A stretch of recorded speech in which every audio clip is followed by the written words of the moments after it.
Welcome माय YouTube channel. तर कशी आहे मंडळी, नमस्ते. हे बघू शकते मी आज पिवळी मटकी बनवणार आहे. गावरान मटकी आहे. तर 2-3 दिवस झाले भिजून ठेवलेले विसरून लक्षातच नाही, म्हणून ते एवढं मूग छान मूग आलेले बघा. मस्त मोठे मोठे झालेले हे बघू शकते. मस्त मिसळ करायला खूप झणझण वाटते, पण आता मी मिसळ नाही करत, पिवळी मटकी करणार आहेत मुलांसाठी. तर कशी वाटते, तर आता मी स्वयंपाक अजून बनवलं नाही, पाणी ठेवलेले आंघोळ करायला. तर मुलांना उतरून म्हणजे पाणी द्यायला लागले आंघोळ करायला. तर कशी वाटते. तर आता मी स्वयंपाक अजून काही केलं नाही. आज थोडं उशीरने उठलेले. काल मी 2 बकेट कपडे धुतलेले, म्हणून थोडं उशीरने उठलेले. कारण की रात्री खूप 11:30 वाजता आम्ही झोपलेले, म्हणून काही झोप झाले नव्हते मला, म्हणून मी थोडं उशीरने उठलेले. तर कारण की आमच्याकडे पाणीचं थोडं प्रॉब्लेम आहे, म्हणून मी कपडे धुतले नाही. तर म्हणून 2 दिवसच राहिले होत्या मुलांची, माझे डबल आणि भिजून आलेला सगळा होता, म्हणून तेवढे राहिलेले. तर हे बघू शकते पिवळी मटकी तुम्हाला कशी वाटले, तर नक्की कमेंटमध्ये सांगा. कारण की आता पाणी टाकल्यानंतर आंघोळ पण करणार आहे. कशी वाटले तुम्हाला नक्की कमेंटमध्ये सांगा. आता पीठ कणिक मळवायचे. हे बघा, काल सगळं मी पीठ दळून आणलेले, पीठ पण नव्हते माझ्याकडे. तर 15 किलो मी पीठ पण दळून आणलेले. आता मी अजून कणिक मळवणार आहे. तर आता स्वयंपाक चालू झाले माझे. सगळं पाऊसनी हे बघा छत गळते बघा. इथं मी गुळ टाकलेले, पाणी येते बघा. खाली बकेट ठेवलेले, आता एवढं भांडी घासून घेतलेले.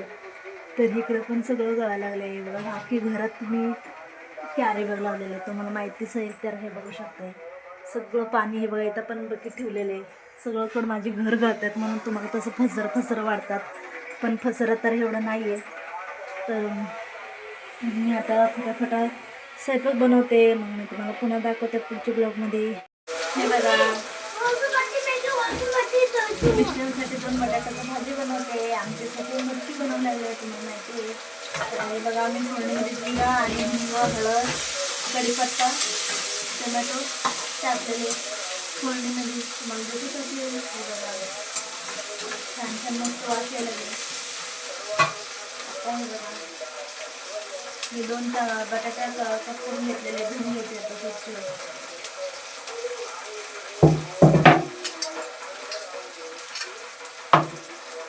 थोडंसं लाल तिखट टाकते, घरगुती मसाला आहे. लाल बटाटे त्यांना खूप आवडतात. पिवळे बटाटा गोड होते म्हणून ते खात नाही, आणि मुलांना बी नाही आवडत. फक्त पुरी वगैरे पुरी छोले भाजी बनवल्यात त्यावरच, आणि डोसा बनवला त्यावर.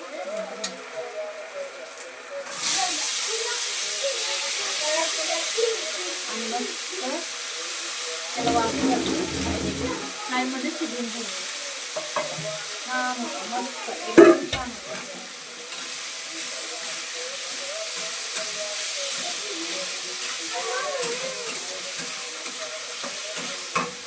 हे बघा किती मस्त झालं. आपल्या वाफेवरतीच मस्त शिजवून घ्यायचं.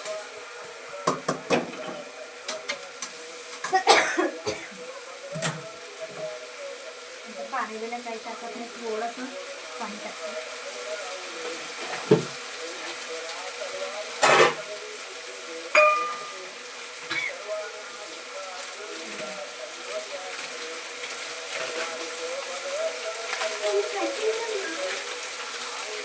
आणि हे मिठाचं पाकिट म्हणजे संपलं की त्यात मीठच वापरते मी.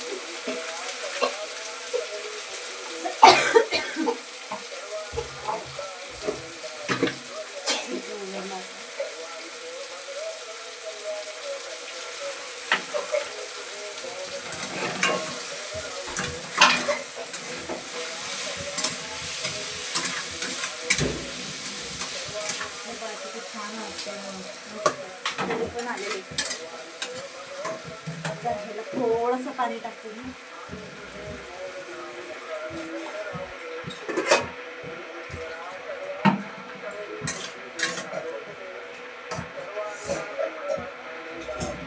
तुम्हाला आता दिसत असेल थोडंसं पाणी टाकलेलं. आता ह्याला शिजवून घेते. आता अजून एक टमॅटो आणि कांदा कापायचे मला, कारण की मटकीची भाजी बनवायची. हे बघा, 2 टमॅटो, 1 टमॅटो आणि कांदा घेतली, स्वच्छ धुवून घेतली. हे बघा,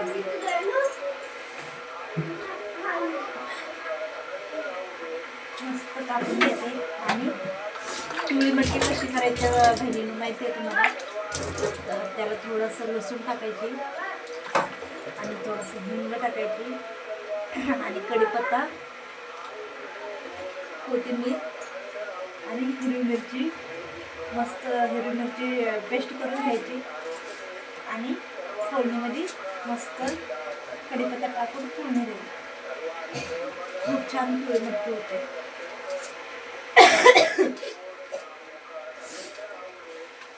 आणि जास्त जास्त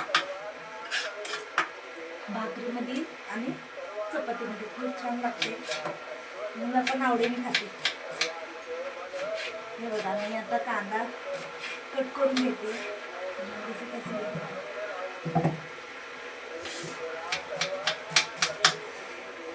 असं कट करून घेतल्यानंतर, कारण की मला पण आता जायचे कामाला, उशीर उठले. किती वाजता माहिती, 6:45 वाजता उठले. नाहीतर रोज 5:30 नाहीतर 6 वाजता उठते मी. आज 6:45 वाजता उठले आणि मुलांना आंघोळ घातली, पाणी तापवून ठेवलेली आहे बघा. आता मला मस्त आता अजून एक पोरगी राहिली आणून, त्याला आंघोळाला पाणी ठेवलेले, ते गेली आता बाथरूमला, म्हणून तर ते पाणी तापले म्हणून ठेवलेले. माझी तर आंघोळ झालेलीच आहे, असं वाटतच नाही. कारण की खरं म्हणजे आंघोळ करूनच स्वयंपाक करावं लागते. मग त्यावेळेस ते छान वाटतं, फ्रेश वाटते.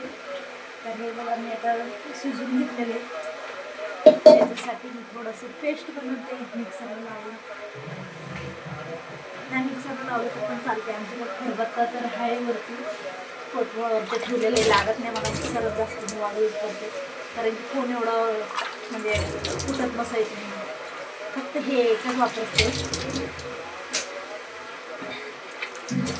आणि ह्याच्याने बारीक होते कढईमध्ये कुठून घ्यायचं, काही नाही वाटत आपल्याला. सगळं मिक्सर नसलं तर पण चालतं आपल्याला. ह्याच्याने थोडंसं मिरची बारीक करून घेते आता इथं ह्याच्यामध्ये.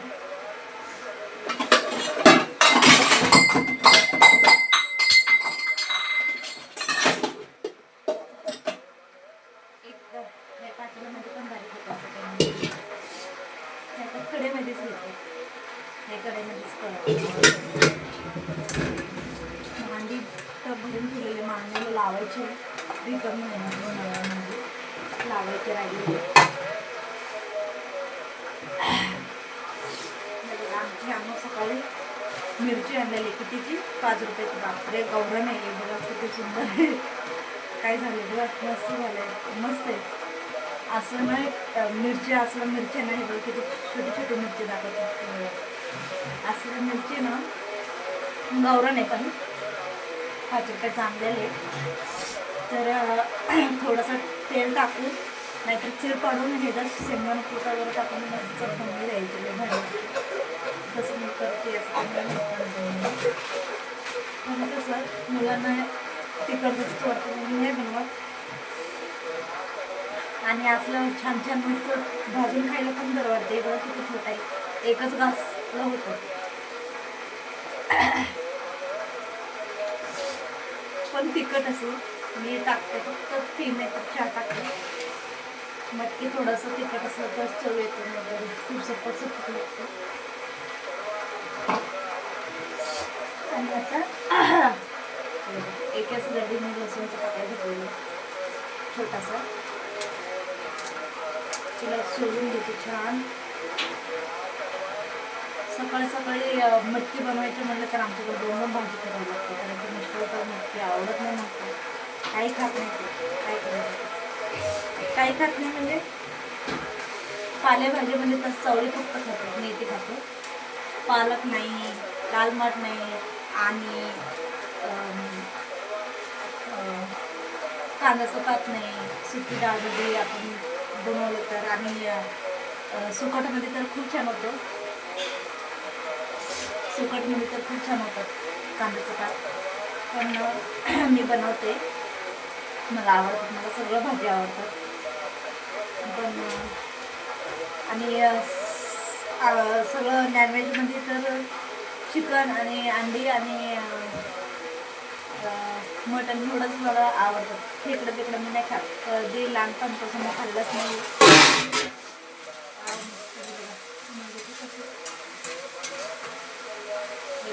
मस्त झाले. वाटीवरती थोडंसं पाणी बारीक गॅसवरती शिजून द्यायचं. ते थोडंसं फोडणी देताना ठसका लागतातच तुम्हाला पण.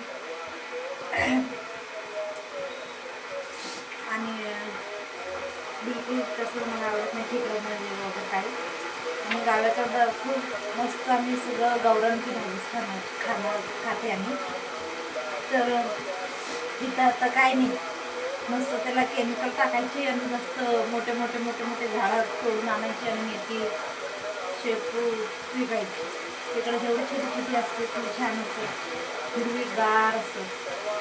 आताचं तर गाई आणि रानात खूप हिरवीगार गवत आलं असे, चवळीले भारी भेटते. आता शोधून आणायचं नाही तिकडे जाऊन. पण काय असतं, तिकडूनच वेगळं आहे, इकडूनच वेगळं आहे. खरं म्हणजे खेडेगाव लोकांना जास्त खेडेगावातच आवडतं. पण शहरगावात आपण हाय म्हणलं थोडंफार तर आपल्याला थोडं इथं खावंच लागतं. म्हणजे सगळे तरी पण आपण गावाला गेले की सगळं काय हरभरचं भाजी चवळी भेटलं तर मी आणतच तोडून.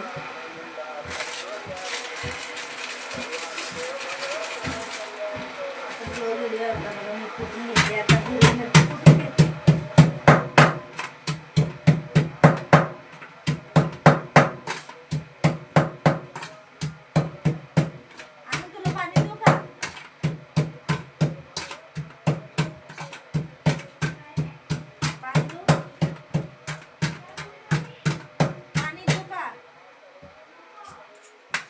काल गुरुपौर्णिमा होती, मुलं खूप खुश होत्या, कारण की मुलांचं सगळं ज्या ज्या गोष्ट असतं त्या मुलांच्या हातात गुलाबच्या फूल होता, पेन होती, चॉकलेट, कॅडबरी खूप छान. काल त्यांचे मॅडम पण त्याला सेलिब्रेट केलेले, खूप छान झालेले. मला पण खूप बरं वाटलं. सगळं टीचर लोकांना हॅपी गुरुपौर्णिमा बोललेले मी पण, कारण की टीचर लोक पण खूप छान आहे, खूप म्हणजे खूप जीव लावतात टीचर करतात आपल्या सगळ्या मुलांच्यावर. तर त्यांचं तसंच जीव वाढू द्या. आणि मुलांना घेऊन जायचं पावसात म्हणून तर खूपच भीती वाटते. आम्ही नीट गाडी चालवलं तर पुढचे लोक तर कशी तर गाडी आणतात, आम्ही नीट चालवलं तरी पण काय म्हणतात ना, सगळंच वेळ कुणाचं नसते, म्हणून पटकन जावं लागते, कारण की त्यांना सगळं वेळेवरती कामाला पोचावं लागते. म्हणून त्यांचं काम डोक्यात, म्हणून बिचार लोक काय करणार, चालवणार, त्यांचं पण लेकरं बाळा असतं. तर मी खूप काळजीने चालवते, तरी पण कधी चालवलं तरी पण होतं थोडं असं, म्हणजे गर्दी खूप ट्रॉफिक झालं तर, नाहीतर नाही अजिबात नाही. माझी आता 2 वर्ष 3रं वर्ष चालू माझी गाडी म्हणजे हप्ता फेडायची. आता मे महिन्यात माझी गाडीचा हप्ता पूर्ण संपून जातो. आणि 2 वर्ष तर मी झाले म्हणजे गाडी मला तर पहिलं काही यायची नव्हती. मी खूप म्हणजे 15-16 वर्षाची होती तेव्हा आई पप्पांच्या बरोबर मी खूप कष्टाचं काम केलेले. खूप असं घराचं स्लॅब टाकायला जायचे त्यांच्याबरोबर. एक पोताच्या हिशोबाने आम्ही पैसे घ्यायचे, 500-700 पोत्याने मी स्लॅब टाकून यायची. तर खूप आमच्या तेव्हा खूपच आमची हे होता, म्हणजे कष्ट होती. आता काय करायचं, तेवढं तर आपल्याला करावंच लागतं आहे पप्पांचं असं ह्याच्यावर. तर पण तेव्हा बघा मी कणिक मळायला घेतलेले. आता दोन्ही भाजी शिजायपर्यंत माझे कणिक मळ भिजून जातो. आणि तेव्हा तर खूप मी कष्ट केलेले. पण आता मी हे तर म्हणजे आपलं सासर गावात तरी घरात आले तरी पण मला असं वाटतं की इथं नाही बसायचं. जेवढे आपण नवऱ्याला सपोर्ट करतो तेवढं आपण पुढे जाते. कामं तर कुठं पण करायचीच आहे. कामं केल्याशिवाय पोट भरणार नाही कोणाला, कोणी पण असू दे. मोठे मोठे लोकांना पण जॉब केल्याशिवाय त्यांचं पोट भरत नाही. तर त्या पण त्यांच्या लेकरं बाळांना बायकोंना घरी ठेवून जातातच ते पण कामाला. असं आहे की श्रीमंत घरात खूप पैसे अमाऊंट गाडी बंगला असतात, खूप श्रीमंत असतात, त्यांना कशी पैसे येते असं नसते. सगळ्यांना कष्ट करावं लागते. तर म्हणून आपण जे कामं करत राहायचे, जेवढे आपण जेपर्यंत आपल्याला हात भेटतील तेपर्यंत आपण कामं करायची. पण माझी आजी सगळे घरी नाही बसवायची मी. आणि खूप माझी लहान लहान लेकरं होती तेव्हापासून मला गाडी यायची नव्हती, तेव्हा मी खूप स्लॅब टाकताना सायकलवरती काम करत होत्या. म्हणून मला सायकल येत होते, म्हणून मी नवीन गाडी 8-10 दिवसात मी शिकलेले. ते पण कसे शिकवले ते पण शिकलेले मी, ते पण सांगते मित्रांनो भावांनो. तर दिवसभर काम करायची.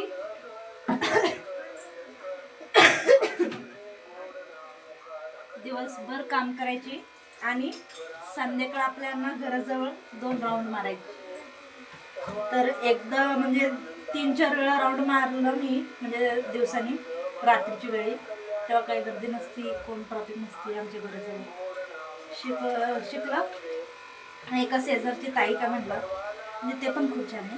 म्हणजे आमच्या गावाकडचंच आहे, आळंदी तिकडे निंबर्गी गाव म्हणून गावाकडं. तर त्या म्हणले ताई तुम्ही इथं म्हणजे कन्नडमध्येच बोलत होत्या. ताई तुम्ही इथं म्हणजे इथल्या तुम्ही शिकलं तर मग एवढं तुम्हाला झिजमेट नाही कळणार. तुम्हाला तर येतच, मुलांना घेऊन शिकते म्हटलं तर तुम्हाला येतातच थोडंफार. तुम्ही हळूहळू एकदा ट्रॉफिकमध्ये न्या. म्हणजे कशी तुम्हाला मेंटेनन्स करायची तुम्हाला कळतील की कशी वळवायची, कशी ब्रेक पकडायची.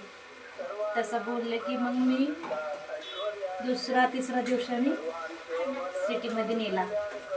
सिटीमध्ये नेल्या तरी पण बहिणीनं एकदम माझी गाडीला मी धक्का लावून दिला नाही. कारण की म्हणजे मुलांना पण काही नाही झालं, आपल्याला पण काही नाही झालं, पण आपला देवाच्या कृपेने काही नाही झालं. तर एकदम म्हणजे खूप जोराने पाऊस येत होत्या. तर मला म्हणजे इथं खड्डामध्ये असं चाक दिसते, म्हणजे खड्ड्यात चाक पडतो का नाही पडतो आपल्याला एवढं असते, पण असं नाही म्हणजे दिसत येत नाही ना, दिसायला येत नाही म्हणजे इथंच आहे खड्डा म्हणून. तर मी असंच घेऊन गेले की मग तिकडं हडपसरला गेली होती. म्हणजे 8-15 दिवस सिटीमध्ये नेल्यानंतर हडपसरला गेले मुलांना घेऊन. एकदम टर्न मारताना एक बाई येऊन धडकली ना, बापरे इतके डेंजर आम्ही पडलो ना, कधीच सांगू विसरू शकत नाही. गाडीच माझ्या अंगावर पडला. पण बरेच लोक रोडवरती आपल्याला हेल्प करायला येतात, असं नाही बघत कोणी थांबत. उचलला आणि पोरा आमची हम्म तर खूप लहान होती, म्हणजे लहान बी म्हणजे 8-9 वर्षाची असं होती. म्हणजे तेव्हा होती 3री-4थीला होती शाळेला.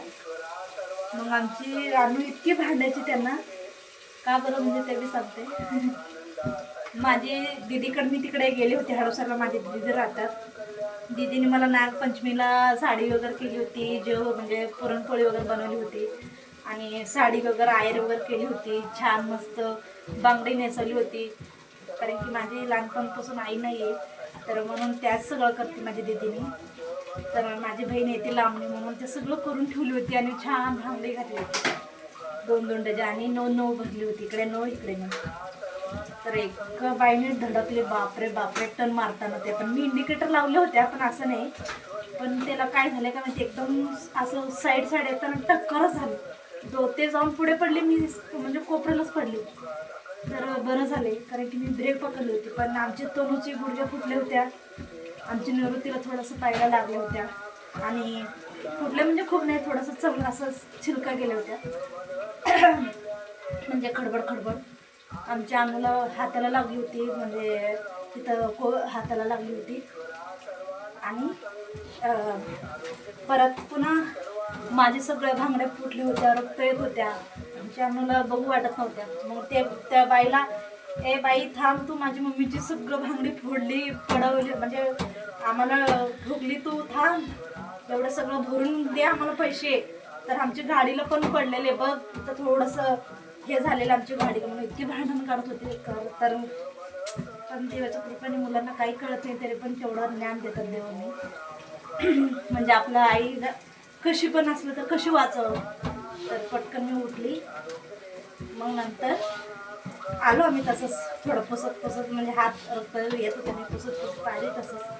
तर मिस्टर त्या दिवशी जाऊ नको तिकडे खूप ट्रॉफिक असतात म्हणलं होतं पण त्या दिवशी मी नखर देऊन मग मी गेले होते. तर मग पोरीला म्हणलं पप्पाला सांगू नको परत ते वरडली तू जाऊ नको म्हणलं तर पण तू गेली म्हणून. पण माझी मुलगी काही सांगितलंच नाही. आणि 2 दिवस झाले की खूपच तिला दुखत होती अजून सुजन आली होती पाय गुडघे. तेव्हा ते असं लंगडी झालं तर त्याला कळालं पडलं असेल तुम्ही कुठे तर म्हणून. कारण की पाऊस खूप होती ना स्लिप झाली त्याच्या गाडीवर. मग तेव्हा एकदा पडलं तेव्हा मला अनुभव आला की पावसात असं असतं. मग तेव्हा एकदा म्हणजे 2024 मध्ये तर आता 26 आहे म्हणजे 3रं वर्ष चालू आहे. तेव्हा तसं झाल्यापासून माझ्या डोक्यात हे लक्ष ठेवते माझे लहान लेकरं आहे तसं म्हणजे गाडी मेंटेनन्स करायची. म्हणजे कशी वळवायची कशी ब्रेक पकडायची कशी हळूहळू न्यायची चिपल्यामध्ये कशी न्यायची असं मी आता हे करते बरोबर करते. पण आता मला भीती नाही वाटत काही नाही वाटत. व्यवस्थित मस्त करते घेऊन जाते घेऊन येते. आमची सगळं टीचर लोक पोरांची काय म्हणतात वाव इतकी मी 4 वर्ष बसने प्रवेश केलेले तेव्हा म्हणजे तेव्हा खूपच हे होत्या. पण तेव्हा आमची खूपच परिस्थिती बेकार होती. तेव्हा आमच्याकडे गाडी वगैरे काही नव्हती. तर जसं देवाने मला कामं करायला शक्ती दिला तसं मी गाडी घेतलेली नवीनच गाडी घेतली. मग घेऊन गेलो आणि आता काही कुठं पडत नाही आता काहीच नाही. हळूहळू घेऊन जाते हळूहळू घेऊन येते. अख्खा सिटीमध्ये फिरून येते. आता काही भीती वाटत नाही. एकदा भीती बसलं म्हणत मग नाही जाणार. म्हणून कधी घाबरायचं नाही. कुणाला पण शिकायचं असलं डेअरिंगवरती शिकायचं. आपण एकदा इथं शिकलो सिटीमध्ये आपण म्हणजे ट्रॉफिकमध्ये पण थोडं हळूहळू घेऊन जायचं. आणि ते पण माझी तेव्हा लायसन नव्हती तर मी लायसन पण काढलेले. कारण की आपल्याला म्हणजे चुकी नाही करायची. जेव्हा आपण पोलीस लोक पकडतात ते बऱ्यासाठीच पकडतात. कारण की दुसऱ्यांना काही प्रॉब्लेम होऊ नये. लायसन असलं की त्यांना माहिती असेल ना बरोबर गाडी येते. मग मी लायसन पण काढून घेतलं. तर परिस्थितीमध्ये मी काढलेले 2-4 वर्ष मी अगदी लहान लेकरं होते. मी बसने प्रवेश करायची. आमची पोरं सगळ्यांच्या मांडीवर झोपायची. आमची निवृत्ती खूप लहान होते. लहान म्हणजे मी 4 वर्षाची असं होतं. दिवसभर काम करायची आणि बसमध्ये सगळं कात्रजपर्यंत थांबून यायची पायावर. इतकी पाय दुखायची इतकी पाय सुजन यायची. पण काय आता करावं तर लागतं. म्हणून मी गाडी घेतल्यानंतर मला आता सगळं व्यवस्थित मस्त आहे. तरी पण मी आता घरकाम करते अजून बी पण व्यवस्थित आहे. आता काय नाही करत देवाच्या कृपेने. देवाने आपल्याला ताकद देते कामं करायची बसायची नाही. जेपर्यंत आपला श्वास चालतो तेपर्यंत आपण कामं करायची तरच आपल्याला यश मिळतो. तर काय कुठलं आता मी जिथे भारतीला पण होती तेव्हा पण मी भारतीला काम करायची. तेव्हा लहान लेकरांना टाकून म्हणजे घरी ठेवून मग जायची मी. मिस्टर बघायची तेव्हा पण पैशाची खूप गरज होती. लहान लेकरं असतात मिस्टरचं पेमेंट परवडत नाही म्हणून भारतीला पण मी 9th शिफ्ट पण करत होती. मॉर्निंगचं करत होती इव्हनिंगची करत होती. तर ते खूपच आमची पोरगी म्हणजे मम्मी तर आपल्याला रात्री झोप लागत नाही तो कामाला जाते तर नको करू ग ते म्हणलं. मग ते सोडून दिली. मग घरकाम बघितल्यानंतर मला खूप बरं वाटत होत्या. घरकामात कसं आपलं घरकाम असतं तसं सेम असतो. घाबरायचं काय नसतं. छान आपण इमानदारी कामं करायची आपल्या घरी यायची. आपल्याला खूप जीव लावतात त्या पण आपल्याला चहा करून देतात नाश्ता देतात खूप जीव लावतात. म्हणून कधी जेवढं आपलं ताकद असतो तेपर्यंत कामं करायची घाबरायचं नाही. म्हणून 2 हात करण्यापेक्षा 4 हात केलेलं खूप यश मिळतो. म्हणून एवढं मला कळतात तर एवढं बरं वाटतं. करायचं तर करावंच लागते. मला लेकराला लागलं नाही म्हणलं तर आपण शाळा नाही जास्त शिकले म्हणल्यावर आमची पोरांना तर शिकायचं आहे. आमची पोरं खूप हुशार आहे. आमची अनु कुठला धडा असू दे, काही नाव गाव पत्ता सगळं सांगते, वाचते, धडा वाचते. कानं मात्र छान होती, मस्त करते. पण तेवढंच आपल्याला यश मिळू. आता कोणाला माझी व्हिडिओ आवडत असलं तर लाईक करा, सबस्क्राईब करा, शेअर करा तर विसरू नका. आणि कुठल्या आपल्या गाव कुठल्या गावाला ते पोचलेले तेवढा कमेंटमध्ये मला सांगा. आणि कशी वाटलं माझी व्हिडिओ. तर आता सगळ्यांना धन्यवाद.